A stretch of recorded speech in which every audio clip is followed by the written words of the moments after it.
من الشیطان الرجیم بسم اللہ الرحمن الرحیم۔ غزوہ احد کے کچھ اور واقعات۔ ابو سفیان نے احد کے پہاڑ پر چڑھ کر پوچھا کہ محمد صلی اللہ علیہ وآلہ وسلم زندہ ہیں؟ حضرت عمر رضی اللہ عنہ نے جواب دینے کی کوشش کی تو حضور پاک صلی اللہ علیہ وآلہ وسلم نے کہا کہ خاموش رہو۔ پھر اس نے پوچھا کہ صنف قحافہ زندہ ہیں، یعنی حضرت ابو بکر زندہ ہیں؟ حضور پاک صلی اللہ علیہ وآلہ وسلم نے پھر خاموش رہنے کا حکم دیا۔ اس کے بعد ابو سفیان نے پوچھا صنف خطاب زندہ ہیں، یعنی حضرت عمر رضی اللہ عنہ کے بارے میں پوچھا۔ حضور پاک صلی اللہ علیہ وسلم نے پھر خاموش رہنے کو کہا۔ ابو سفیان نے کہا کہ ہم نے سب کو ختم کر دیا ہے۔ حضرت عمر رضی اللہ عنہ اب خاموش نہ رہ سکے اور انہوں نے کہا کہ الحمدللہ ہم سب زندہ ہیں۔ ابو سفیان نے کہا یہ بدلہ ہے بدر کا، تم دیکھو گے کہ لاشوں کی بے حرمتی کی گئی ہے اور میں نے انہیں ایسا کرنے کے لیے نہیں کہا تھا، لیکن اب اگر انہوں نے ایسا کر دیا ہے تو مجھے اس پر کوئی افسوس نہیں ہے۔ اس پر حضرت عمر رضی اللہ عنہ نے کہا کہ ہمارے شہید جنت میں جائیں گے۔ ابو سفیان نے کہا کہ حبل کو عزت حاصل ہے، حبل ان کے بت کا نام ہے۔ حضرت محمد صلی اللہ علیہ وآلہ وسلم نے کہا کہ اب اس کو جواب دو، اللہ تعالیٰ سب سے اعلیٰ ہے۔ اب حضرت عمر جو ہیں انہوں نے کہا کہ اللہ تعالیٰ سب سے اعلیٰ ہے۔ اس کے بعد ابو سفیان بولے ہمارے پاس عزا ہے، تمہارے پاس عزا نہیں ہے۔ حضرت محمد صلی اللہ علیہ وآلہ وسلم نے دوبارہ کہا کہ اس کو جواب دو۔ اس کے بعد حضرت عمر بولے اللہ تعالیٰ ہماری حفاظت کرتے ہیں اور تمہارے پاس کوئی حفاظت کرنے والا نہیں ہے۔ ابو سفیان نے کہا کہ اب ہم دوبارہ ملیں گے، اور یہ کہہ کر وہ چلے گئے۔ اب حضور پاک صلی اللہ علیہ وآلہ وسلم نے حضرت علی رضی اللہ عنہ سے فرمایا کہ دشمن کے پیچھے جاؤ اور دیکھو وہ کیا کرتے ہیں اور وہ کیا چاہتے ہیں۔ اگر وہ لوگ اونٹوں پر سوار ہیں اور گھوڑوں کو ہانک رہے ہیں تو سمجھو وہ مکہ جا رہے ہیں، لیکن اگر وہ گھوڑوں پر سوار ہیں اور اونٹوں کو ہانک رہے ہیں تو سمجھو مدینہ جا رہے ہیں، اور قسم ہے اس ذات کی جس کے قبضے میں میری جان ہے، اگر انہوں نے مدینہ کا رخ کیا تو میں ہر قیمت پر مدینہ پہنچ کر ان کا مقابلہ کروں گا۔ حضرت علی رضی اللہ عنہ ان کے پیچھے روانہ ہوئے۔ آخر معلوم ہوا کہ مشرکوں نے مکہ جانے کا ارادہ کر لیا ہے۔ اب حضور پاک صلی اللہ علیہ وآلہ وسلم نے شہداء کی طرف رخ کیا اور آپ نے دیکھا کہ بہت سے مسلمانوں کی لاشوں کا جو ہے وہ مسئلہ کیا گیا تھا، اور آپ نے دیکھا کہ حضرت حمزہ رضی اللہ عنہ کی جو لاش تھی اس کو ہندہ جو کہ ابو سفیان کی بیوی تھی اور جو اس وقت تک مسلمان نہیں ہوئی تھی، اس نے ان کا کلیجہ جو ہے وہ حضرت حمزہ کا اس نے نکالا، اور اس کو نکال کے تو اس نے اس کو نگلنے کی کوشش کی لیکن نگل نہ سکی۔ اس کے بعد اس نے آپ کی حضرت حمزہ کی جو انگلیاں تھیں ان کو اس نے کاٹا اور کاٹ کے ان کا ہار بنایا اور اپنے گلے میں ڈالا تھا۔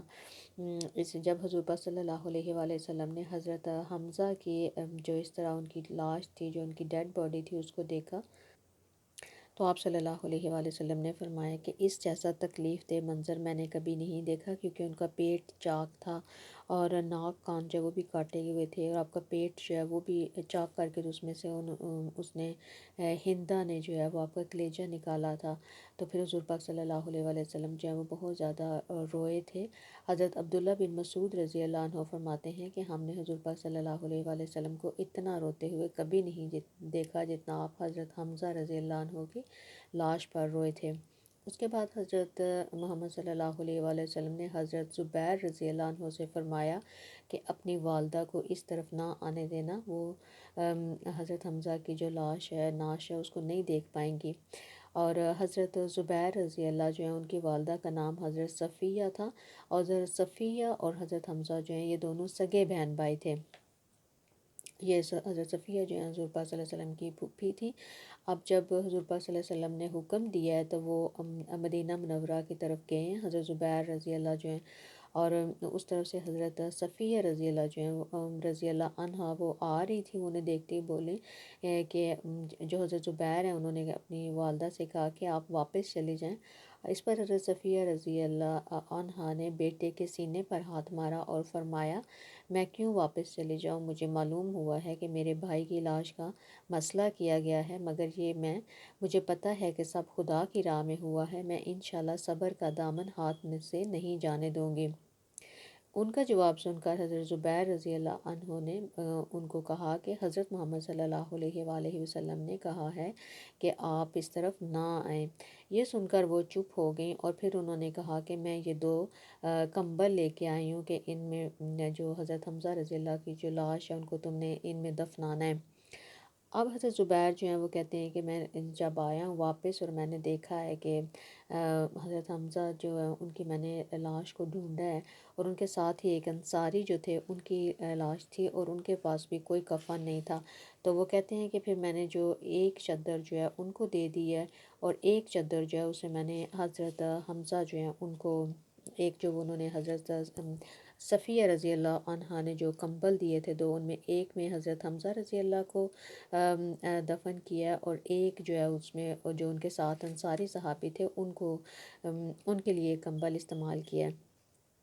اب حضرت مصعب بن عمیر رضی اللہ عنہ جو ہیں اور ان کے پاس بھی کفن نہیں تھا، صرف ان کو ایک ہی چادر ملی تھی، اور وہ چادر اتنی چھوٹی تھی کہ یہ سر ڈھانکتے تھے تو پاؤں کھل جاتے تھے، پاؤں ڈھانکتے تھے تو سر کھل جاتا تھا۔ آپ صلی اللہ علیہ وآلہ وسلم نے ارشاد فرمایا کہ سر کو ڈھانپ دو چادر سے اور پیروں پر گھاس ڈال دو۔ یہ وہ مصعب بن عمیر رضی اللہ عنہ تھے جو اسلام لانے سے پہلے قیمتی لباس پہنتے تھے۔ ان کا لباس خوشبوؤں سے مہکا کرتا تھا، اور آج ان کی میت کے لیے پورا کفن بھی میسر نہیں تھا۔ باقی جو شہداء تھے ان کو بھی اسی طرح کفن دیا گیا کہ ایک ایک چادر میں دو دو تین تین لاشوں کو لپیٹ کر ایک ہی قبر میں دفنایا گیا۔ اور اس پر حضور پاک صلی اللہ علیہ وآلہ وسلم نے ارشاد فرمایا کہ میں ان سب کا گواہ ہوں، جو زخم بھی کسی کو اللہ کے راستے میں لگا ہے،